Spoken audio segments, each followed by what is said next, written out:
Good afternoon, Dean. I'm thrilled to be up here with you, and thank you for being here with us. Back at you. So to begin, as the CEO of a private business, you don't necessarily have the same expectations that a public business would have with shareholders and things like that, yet you're, as mentioned, doing some of these things by choice. So tell us just a little bit about your journey and how you started to think about your legacy at McKinstry. Sure. Well, we started out 60 years ago as a plumbing company, and everyone needs plumbing and now air conditioning and a few other things, clean water. First half of my career and of the years that we were in business were somewhat transactional, not necessarily in a bad way. That was the role we were in. And it's always a little harder at the start, to make a living, and you're sometimes going from job to job, right, hand to mouth, however you want to call it. And I think as we became more successful, we really pivoted to trying to, become, whether it be through exemplar or scale, be able to make a difference in things that we cared about. So we sometimes joke, that, first you'll have to figure out how to make a living, then you have to figure out how to make a difference. And so I think a lot of times companies build those sort of strategies up around, always trying to rationalize them around profitability or how it's going to relate to profitability or brand or attendance or valuations, and that's not irrelevant. I, run a capitalistic business. We've grown from $4 million a year when I got there to $1 billion a year now. So, revenue's going up, margins going up is a good thing. But I think it was really, empowering to think about, getting to spend a fair amount of your life on things that you are passionate about and you care about and that you worry about, and it's very empowering, not only as a leader, but certainly for all of our customers and all of our people. So we've got 3,000 people who get up thinking that they're going to work hard on something they really believe in and that they worry about and they think they're going to be able to make a difference in. And so we don't really do it for profit. Most profit is sort of a consequence of how you do what you do, not necessarily the goal, although it's in there somewhere. But that's really how we got to it. I love that. So now you're showing that you can make a living and a difference at the same time. You don't have to, yeah. That's the idea, yeah. Usually it goes in reverse order. I think sometimes people say, great, look back in your year, look back in your life and go, wow, we did all these things that we set out to do, and while we're at it, we made a difference. We like to do it the opposite way and say, like, well, what are the things that we're good at, and what are the problems in the world or the opportunities in the world that we should aim that at? So we start with the aspiration and the aim, and then let that turn into sort of a business objective direction. So speaking of all the problems in the world, we've heard of a ton that we can tackle. You have chosen three, in our discussion, 3 pillars. Mm-hmm. These included climate, affordability, and equity. Tell us a little bit about why, of all the things to tackle, you've chosen those 3, why you feel passionate about tackling those first.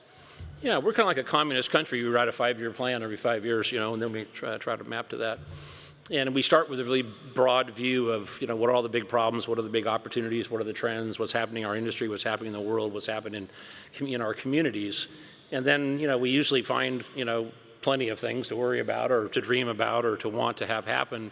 And we then try to pick the ones that most relate to the kind of things that we do for a living and where we have skills and domain expertise. So climate is really important to us as humans and as citizens, but we're also in the infrastructure business, and innovating the infrastructure business around the country is a thing we do for sustainability. So we think that climate change, decarbonization, electrification is an area that we think of as a huge problem. So we built our business strategy around that being a thing we could make a difference on. And we worry about the front edges of that in terms of severe weather and impact on low resource people around the planet and in our own country. And then of course the potential of the magnitude of that scaling scares us a lot about our kids and our grandkids and the rest of the folks in the community. Affordability really stems more from, we design and build and operate and maintain buildings all around the country to the tunes of thousands a year. We operate 10,000 buildings all across America. And so we know that every year what we do costs more, and a lot of it comes from a lack of innovation. By the time we get ready to build a building, everybody's in a big hurry. And some of the innovation can drop out of a project. We sometimes joke that, projects are where innovation go to die. And of course, that's not quite true. But we really want, sometimes in the design, build, operate, maintain world, it unfortunately takes a really big village to raise a child. And that brings along sort of misalignment and inefficiencies in those silos. So we think we can make a difference in that. And we know that affordability is important all up and down the stack. And it has a direct relationship to the environment, because when projects cost too much, it's hard to be able to afford to make them as awesome as they should be. And if we're going to get to zero energy and zero carbon on these buildings, we have to find other things to not spend money on so we can get that done. And then lastly, we all dream of a fair and just and equitable world. We all work at it, but we all know that we don't have such a thing. And so we prioritize that because it's the right thing for our communities, and we have a debt of burden of the opportunity we've had and the success we've had to make our company and the industries we work in promote equity. So those are the three things that we build our business plans around, and we work on those as opposed to other drivers that a publicly traded company might have to do in their boardroom. Thank you for sharing those. So when we spoke and met in the beginning, I was really taken by your honesty, your authenticity, and just, in some ways maybe vulnerability that, we're not perfect, but we're trying, and that's hard for CEOs. So tell me a little bit. Good thing I don't have a boss. As I said, it's here for private companies. Yeah. Why honesty is important in this conversation, and why collective action is important? Yeah, I spend a third of my time in philanthropy and nonprofits, mainly in children's health, education, and global health. And so I honed my skills in building collective action, because the one thing about nonprofits is nobody owns them, or everybody owns them. So you have to learn to figure out how to deliver collective action and bring people along in collective action. So our favorite proverb at McKinstry is, if you want to go fast, go alone, but if you want to go far, go together. And so we do occasionally sprint and go fast and grab a couple people and do something really to go somewhere quickly. But the power in what we do is never forgetting that we're going to bring everybody along. And that includes everybody at our company and everybody in the communities where we work. We're working on hard problems, and we're, somewhere slightly above average, and we're doing our very best. We make plenty of mistakes, but we are passionate about making a difference, and we have a real sense of urgency in what we do. Again, I love the authenticity and just the honesty around those conversations. And as part of our conversation, we discussed, of course, collective action is important, but it's probably fair to say most people in this room are pretty competitive.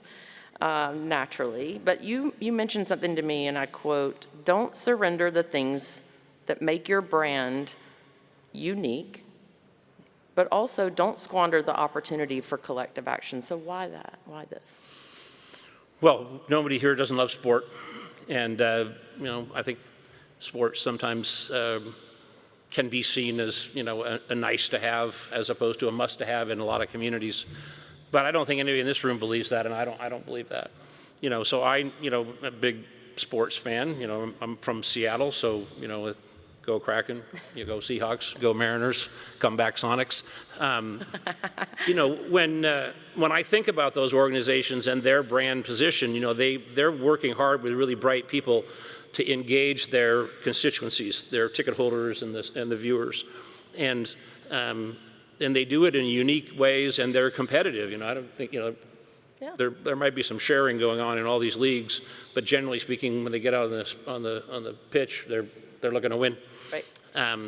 So, on the other hand, if we're going to get somewhere, we have to balance that with collective action. And I think what's interesting, and advice I would give sports teams and venues, not that I'm qualified to do that, by the way, but I think you have the natural collective action body group already. Your natural constituency are people who love you, love your brand, love your players, love what you stand for, and stick by you even when you don't win.